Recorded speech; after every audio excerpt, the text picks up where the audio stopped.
Now I've Hi, this is Deborah Henne, host of the Sounds Like Freedom podcast. I'm here with Debbie Ausburn. Debbie Ausburn is a social worker turned lawyer who has worked with youth serving organizations for more than 40 years. Starting in her teens, she has served as a camp counselor, juvenile court probation officer, group home parent, criminal prosecutor of crimes against children, and litigation attorney advising youth serving organizations throughout the United States. Her most important challenges, however, have been parenting foster children and stepchildren. She has never had biological children, but she has collected 7 children and 10 grandchildren. She has put the lessons that her children taught her in a recent book, Raising Other People's Children: What Foster Parenting Taught Me About Bringing Together a Blended Family. Welcome, Desby. Thank you so much. I appreciate it. Of course. So it sounds like you've had quite a journey here. You started as a social worker and then became an attorney. That is a bit of a career jump. Uh, can you Well, talk?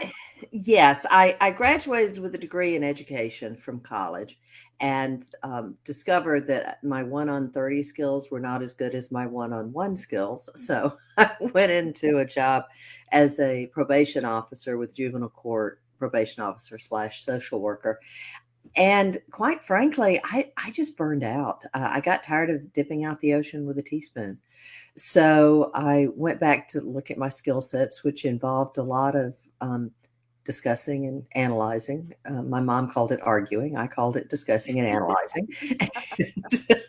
And so I retreated to law school because that was, where my skill set led me. Sure. Yeah, absolutely. God uses everything. I mean, we kind of have one a bit like that who just loves to look at all sides and then usually plays devil's advocate. Of course. And Of course. yeah. And so, but there is a strength in that personality, and God uses that because God gives us our personalities and our gifts for a reason. So we encourage her, things like law would be good. Things like charity work would be good, where she does like to take the underdog and advocate and fight for them. Um, but parents, it's not good. Right. Not going to give parents. You just have to learn how to channel Right. those Yeah, learning skill how to sets. channel it. That's good.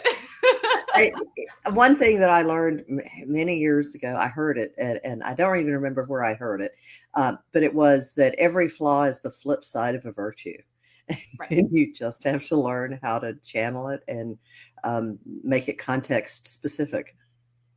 Absolutely. I totally believe in that and agree with that. Like we're all born with our raw personalities and then they need to be shaped. And you're right. Like I say, that's hers, but then, another child is such a people pleaser that it's hard to make Mhm. decisions. And I said, okay, so that compassion and that empathy is a different and again needs to be shaped where she can have confidence and stand strong in her decisions and make decisions based on God's word, not based on other people where And so it's just a different type of flip side and personality. But yeah, absolutely, God gives all kinds to all people. I said the world would be so boring if we were all the same. So oh, right. Well, my empathetic kids and my empathetic friends, they have a harder time than other people with setting boundaries, for mhm, example, yep, because they want to work so hard to make people happy, and it's very hard for them to get that concept of people are happiest when they have boundaries. yes, So. absolutely. And it sounds like you've had quite an adventure in parenting with stepchildren and foster children. Can you talk to us a bit about that journey?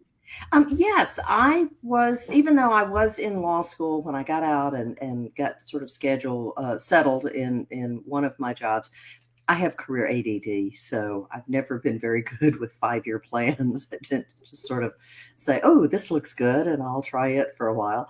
So during one of those stints when I was more settled, I had really never lost my passion for working with young people. I just was interested in working with smaller and smaller caseloads, I guess you would say, less and less responsibility. And so I started working with in the state where I was. I started working with a group that had volunteer emergency foster parents. So I was an emergency placement, which was I was the one that they would call at 10 o'clock at night. Say we have a kid who needs a place to stay. Can you take them while we look for a permanent placement? And that worked well because it gave the kid a place to stay with someone who had been trained. And it worked well for me because if I had a court hearing coming up, I could say, sorry, call me next week, but this week I'm out of town. Or I could say, sure, I leave town again in 10 days, but you got 10 days. So it worked. It was a nice mesh of resources and needs at that point. Then when I worked, I actually was a federal prosecutor in North Carolina. When I signed up more permanently with an agency, because my travel at that time was, I still did a lot of traveling, but it was to courthouses more locally. So I could make it day trips, or with that particular agency, they were able to work out respite care for the placements to stay. And actually, I started out as a respite placement with them. I would take the kids on the weekends and give the long-term placement a break for whatever reason. Some of them just needed a break to go do things. Sometimes they had to travel and the kids didn't want to go with them.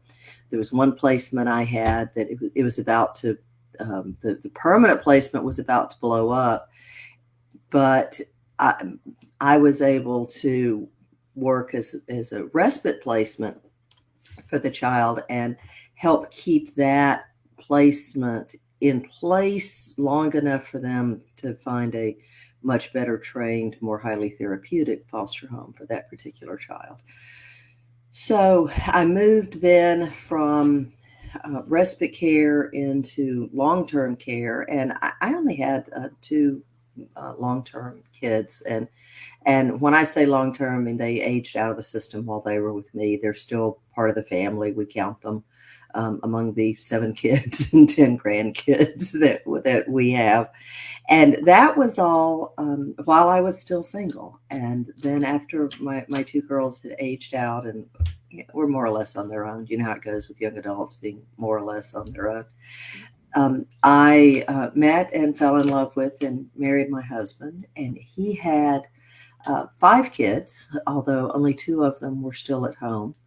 And so I had, a similar situation. I had a mixed bag of young adults and one teenager and one preteen, and had to use the lessons that I had learned from being a foster parent to being a step parent. And there were so many similarities.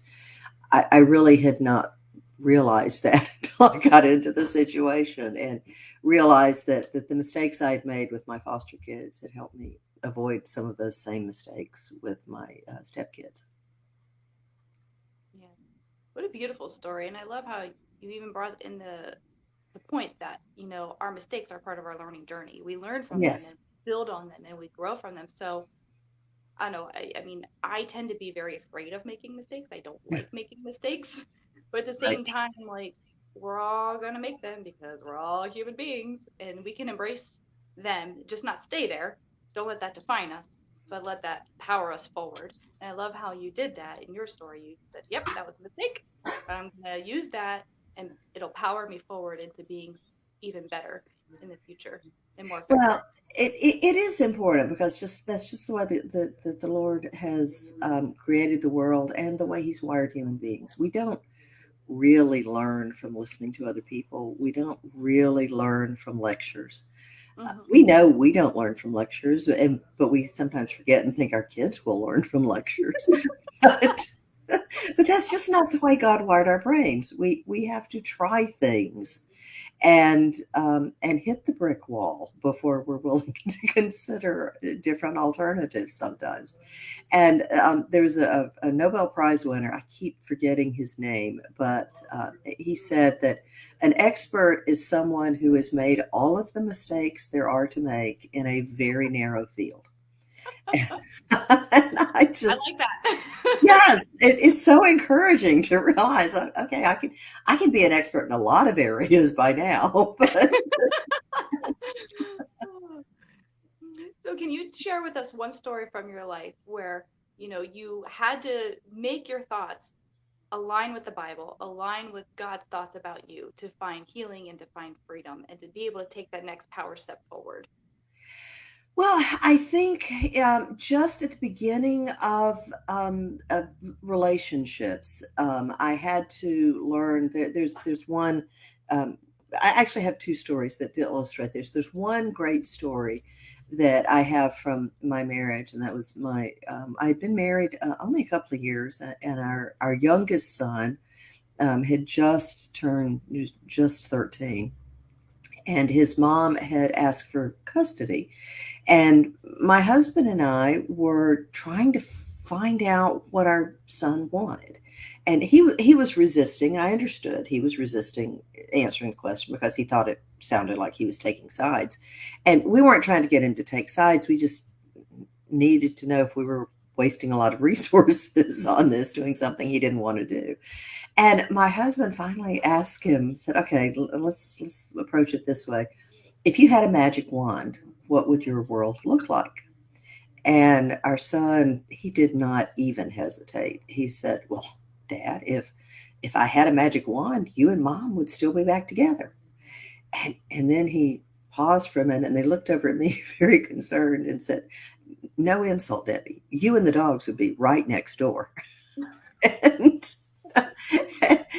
fortunately by then I understood that from the kid's perspective, I'm not the person who's supposed to be there. And yet this child and we had a great relationship. And I understood, again, from having worked with foster kids, that that kids want their biological family together. That's just the way that God has created the world and the way that he's wired these kids. But we also have a God who makes all things new. And so even though they couldn't have their biological family, even though I was plan B for these kids, we can still have a great plan B relationship. So that was sort of the epiphany that has been the foundation for all the work that I've done with foster kids and stepkids, is just helping people understand it's not personal when the kids don't want you as their parent. My son literally would have been perfectly happy to have me as a neighbor because we got along well, and he loved me, and we still are very close. But it's just his world was out of kilter with not having his mom and dad still together. The second story is one that, and you have to understand, my theology is not one that has God speaking to me directly a lot of times. It's just very rare when I have these experiences. But I was parenting a runaway, and runaways run away. It's what they do. It's a coping mechanism. So she had gone again, and I was pacing the floor, not so much worried about her again. I'd had this happen before, but I was just incredibly frustrated, and I wasn't so much I was praying as I was venting to God and saying, just how much longer do I have to put up with this? How many more times do I have to put up with this crap and let this kid do this to me? And I had this thought. It wasn't a voice, but it was a thought that I knew came from outside myself. And the thought was, well, when do you want God to give up on you? And I thought, oh, darn it, that wasn't the answer I wanted. So I'll have to think about this for a minute. Oh, I know, right? When he says those things and you're like, oh. Yeah, yeah. Well, this is different. God, you're infinite and I'm not. Yeah. I'm running out of resources. So, I realized it wasn't yet time. I had to dig into God's resources and keep taking this kid back. Now, that's a child that eventually you do have to set boundaries with kids. And with this child, I eventually, had to say, she left, and I said, I love you. I cannot go with you where you're going. The decisions you're making and the mistakes that you're going to make. I didn't say mistakes. I said the decisions you're making, they're not decisions I can support. They're not decisions I can help. You have to do this on your own, but I love you. I care about you. I will be here when you come back. And she was gone for several years. And then in the last few years, she's not a runaway anymore because she's an adult, but she has estranged herself again. And you just have to let them go and care about them and pray for them. But at that point, God was making clear that wasn't yet the time to let go. Right. And I think that's key too, for parents to be like, you have to set those boundaries, you have to set those expectations and those rules and not give up. But at some point too, they have to make their own decisions. Like I can't Right. make their decisions for them when they get to be a certain age, and love them nonstop, but at the same time be like, I can't go there with you. And you have to honor this is a lawyer term, you have to honor their agency. Yep. You have to let them and live with the consequences. There's a part about the prodigal son that I realized a few years ago when I was listening to a sermon about how when, the prodigal son said, give me half of everything. And so his father gave him his half and kept the other half with the other brother. And then when the prodigal son came back home and the father was rejoicing because his family was back together, the older son said, what are you doing? What, this person wasted all your resources. And the father says to him, everything I have is yours. In other words, you still have your half. I'm not giving the younger son anything else that he has not already gotten. The deal is the same. Just because he's back and I love him and I'm thrilled to have him doesn't mean I'm changing the split that we did before he left. Right. Which a lot of stories about the prodigal son sort of overlook that. He's back in the family, but he already got his inheritance and he's not getting more of that. And I think that's a very important boundary. Sometimes you have to say, yes, I love you. You're back. We'll love to have you, but I'm not giving you any more money. Or I'm glad you're here, thrilled to have you. But it's your job to raise your kids, not mine. So just a lot of different boundaries that you have to set with your kids. Right. Yeah, and those can be hard because yeah, emotions get involved, and even finding that line between of wisdom. What is the right choice to make for this kid right now? I think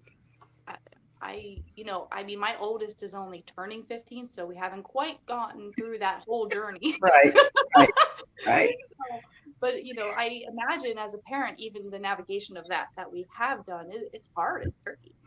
Well, it's very hard, and one of the things that I'm just adamant about is too many of us try to help our kids, and it's because we care about our kids, because we know they're making stupid mistakes, but it's also because we can't live with our vision of ourselves. So, for example, I had a friend who once said, well, I have to leave dinner tonight early because I have to go home and finish writing my daughter's college essay. And I said, I'm sorry, why are you writing your daughter's college essay application? And she said, well, because she'll never get around to it. And I said, well, would it be so bad? And we got into this discussion. What it really came down to is she could not imagine facing her friends if her daughter did not go to college. She couldn't imagine not having a college daughter. and her child was missing out on a really important life lesson, and a very important, at least what I was telling her, was her daughter's missing out on a very important learning opportunity because she was not making her live with the consequences of her decisions. and she was blurring boundaries, and I finally said, well, you get her into college, and then what happens when she doesn't do her exams or doesn't finish her test or doesn't know how to study? At what point is she going to be an adult? And of course my friend didn't really have a response. It was just sort of in some magical future magical things would happen. Yeah. Yeah. And I think that is an important, point for parents. Yeah, sometimes, the kids have to they have to learn from their own choices and their own consequences. And we can't just swoop in and save the day. Even Right, on smaller scale, with some things that my daughter has chosen, it's God's like, he can't swoop in and save the day. right, Don't, right. don't Well, do it. the the lessons are hard, but you'd rather them learn. You would rather them fail now, Mhm. while you can show them how to pick up the pieces. Yep. Because and I always keep saying the consequences are lower now than they ever will be again. It's much better for your kids to flunk third grade than it is to flunk 11th grade. Right. It's much easier, it's much better for them to flunk a final exam in 10th grade than it is in college. And because, time marches on, and we just have to think, at what point are they going to learn if we keep swooping in?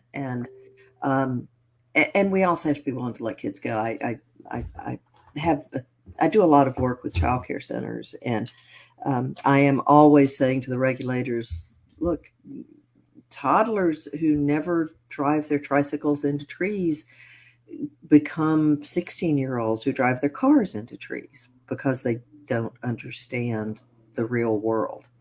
They don't know what it feels like to drive something into a tree. They don't realize that the trees don't magically move. They don't realize that they're, immortal. So you have to let kids test their boundaries and learn things in a safe way, and so that they don't make the mistakes when the stakes are so much higher 10 years from now. Absolutely. And even the things that he was showing me was, standing in love as a parent is Yeah. not the same thing as saving the day. Right. And so, so there's still a wisdom learning journey there that I think we personally are on in our house as our children are entering those stages. Because as said, it's small game. It's getting bigger game now at 14, 15, but it's still small Right. compared to what's out there in Right. the It world. But it is. And then of course there's the whole issue that it's just so much easier for you to wash the dishes yourself. I don't You can get it done right. It's off your list, and then you can go to bed and not be worry 2 about it minutes rather than an hour of talking about it. and complaining and trying to shove it off on the other sibling. And to Yeah. get, oh gosh, my sister and I don't know how my mom didn't go crazy with my sister and I constantly negotiating. No, no, no. I washed last night, so it's your turn to wash tonight, because Yeah. and I'll dry. And that was always, we had to switch off one person because we didn't have a dishwasher at that point in our family. But there was always something to negotiate about. I And think especially when you have a personality that makes for a good attorney, there's yes, always something to negotiate. yes, yes, exactly. Yeah, it is funny. I'm an attorney. My sister is a counselor. She's the middle child. She does that smoothing things over and counseling thing. And just, learned it from day one in the family. There you go. All right. So you have a website where people can find more information about you. I have it up there on the screen, but it is debbieausburn.com. Can you Yes. tell us more about, what we can find on your website and tell us a little bit more about your book? Well, on the website, you can find links to my book. You can order the books. You can also find my blog, which you can get there either from the debbieausburn.com or raisingotherpeopleschildren.blog will lead you to the blog page there on the debbieausburn.com. In the blog, I just sort of expound on a lot of the things. There's news that comes out, or I'm a bit of a wonk. I'm not a psychologist, but I just am fascinated with the studies that come out in the field of psychology and social services. And so I'm always picking up studies about resilience or trauma or things that we can learn about parenting kids. And so I do a lot of that. There is an offer for people. I have a free ebook that they can get there that talks about how our kids think in terms of stories. You know, we're a storytelling animal. And so in every story, there's always a hero and a goal, and then a villain who tries to stop them from reaching the goal, or a mentor who helps them reach the goal. And so our kids, they're going to be the heroes of their own story. And so we can be either the villain or the mentor. And, you know, on any given occasion, we can be the villain who's grounding them for the weekend. But overall, the book talks about how you can build a relationship to be a mentor, and just you can learn from the classic stories of mentoring, and just look at the characteristics of Professor Dumbledore at Hogwarts and those kinds of characters.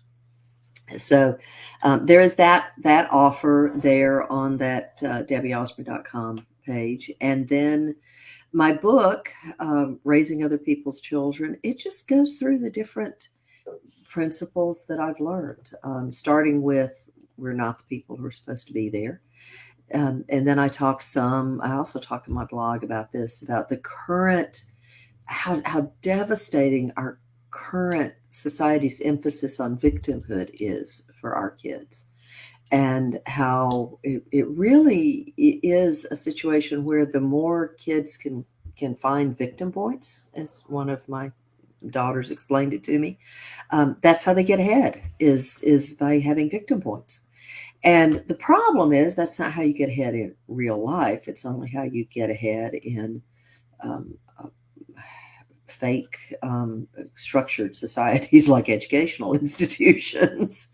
But it doesn't work very well to explore your victimhood in real life. And for kids who have suffered trauma, as you will find with most foster kids and many children of divorce, the victimhood, it leaves them trapped. And there's studies that these are on my blog too, studies that talk about how it makes that victimization become central to their life, and when what they really need to do is have qualities of resilience become central to their life. So, and the book talks about logical consequences and how you can engineer logical consequences. And I have the story of how for a while, I co-parented with my beagle.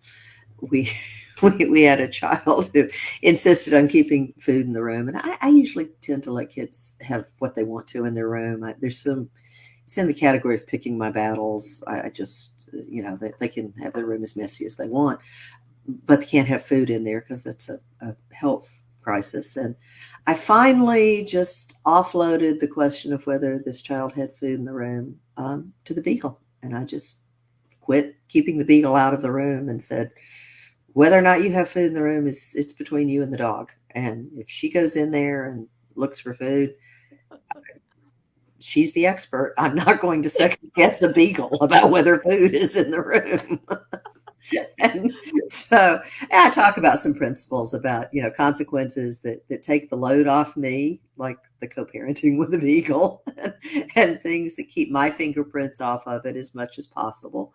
And just engineer logical consequences that keep me out of the loop. And kids can just learn so much better when they're not, when they're arguing with the beagle instead of me, for example, and all the different ways that I put that into practice with both younger kids and teenagers, and then teenagers aging out of school, moving towards adulthood. just a lot of different circumstances that I've been, a lot of different lessons that I've learned from. Awesome. Thank you so much for sharing and for joining me today. So check out Debbie Ausburn and her book at debbieausburn.com. Don't forget to swipe, tap, or click over to deborahhenne.com or follow me on Facebook at Deborah Henne Author. I'm also on Instagram and Twitter. And let's not forget to make our thoughts sound like Jesus's so they sound like freedom. Be blessed.